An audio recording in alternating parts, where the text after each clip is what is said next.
ओम नमः शिवाय। ओम तत्पुरुषाय विद्महे महादेवाय धीमहि तन्नो रुद्र प्रचोदयात्। शिव का अर्थ है कल्याण। शिव के महात्म्य से ओतप्रोत से यह पुराण शिव महापुराण के नाम से प्रसिद्ध है। 18 पुराणों में कहीं शिव पुराण तो कहीं वायु पुराण का वर्णन आता है। शिव पुराण का संबंध शिव मत से है। इस पुराण में प्रमुख रूप से शिव भक्ति और शिव महिमा का प्रचार प्रसार किया गया है। शिव सेहत की प्रसन्न होने वाले एवं मनोवांछित फल देने वाले हैं, किंतु शिव पुराण में शिव के जीवन चरित्र पर प्रकाश डालते हुए उनके रहन सहन, विवाह और उनके पुत्रों की उत्पत्ति के विषय के विशेष रूप से बताया गया है।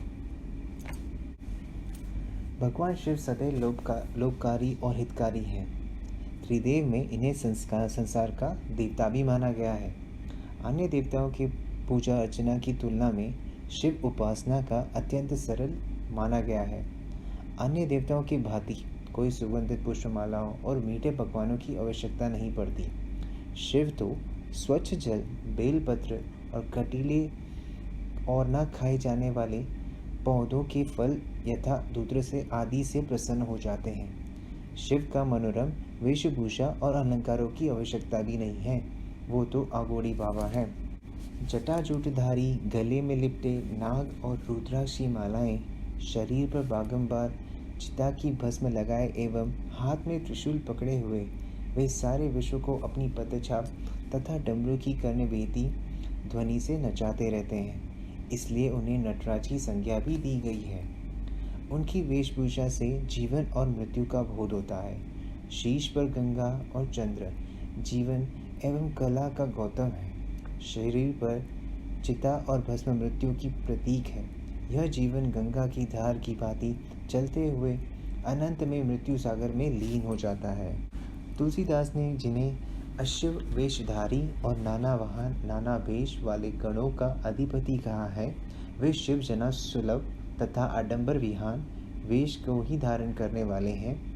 वे नीलकंठ कहलाते हैं, क्योंकि समुद्र मंथन के समय जब देवगण एवं असुरगण अद्भुत और बहुमूल्य वस्तुओं की हस्तगत करने के लिए मरे जा रहे थे, तब कालकूट विषय के बाहर निकलने में सभी पीछे हट गए। उसे ग्रहण करने के लिए कोई तैयार नहीं हुआ। तब शिव ने उस महाविनाशक विष को अपने कंठ में धारण कर लिया। तभी से शिव नीलकंठ कहलाए, क्योंकि विष के प्रभाव से उनका कंठ नीला पड़ गया था। ऐसे परोपकारी शिव की चरित्र वर्णित करने के लिए इस पुराण की रचना की गई है। यह पुराण पूर्णतः भक्ति ग्रंथ है। इस पुराण के कलयुग के पाप कर्म से ग्रसित व्यक्ति के मुक्ति के लिए शिव भक्ति का मार्ग सुझाया गया है। मनुष्य को निष्काम भाव से अपने समस्त कर्म शिव को अर्पित कर देनी चाहिए। वेदों और उपनिषदों में प्रणव ओम के जाप से मुक्ति का आधार बताया गया है। प्रणव के अतिरिक्त के जाप भी शांति और मोक्ष का काम भगवान नारायण जब जल में शयन कर रहे थे, तभी उनकी नाभि से एक सुंदर एवं विशाल कमल प्रकट हुआ। उस कमल में ब्रह्मा जी उत्पन्न हुए। माया के वश में होने के कारण ब्रह्मा जी अपनी उत्पत्ति के कारण नहीं जान सके। चारों ओर उन्हें जल ही जल दिखाई पड़ा। आकाशवाणी हुई, तपस्या करो। 12 वर्ष तक तपस्या करने के पश्चात भगवान विष्णु ने चतुर्भुज रूप से उन्हें दर्शन दिए और कहा, मैंने तुम्हें सत्व गुण से निर्माण किया है। लेकिन मायावश ब्रह्मा जी विष्णु के स्वरूप को न जानकर उनसे युद्ध करने लगे। तब दोनों के विवाद को शांत करने के लिए एक अद्भुत ज्योतिर्लिंग प्रकट हुआ।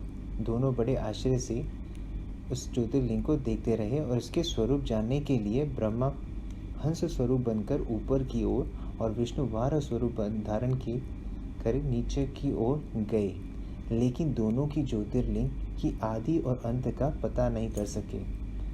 इस प्रकार 100 वर्ष बीत गए। इस पश्चात ज्योतिर्लिंग ने उन्हें ओंकार शब्द का नाद सुनाई पड़ा और एक 5 मुखी की मूर्ति दिखाई पड़ी। यही शिव थे। ब्रह्मा और विष्णु ने उन्हें प्रणाम किया तो शिव ने कहा कि तुम दोनों मेरे ही अंश से उत्पन्न हुए हो।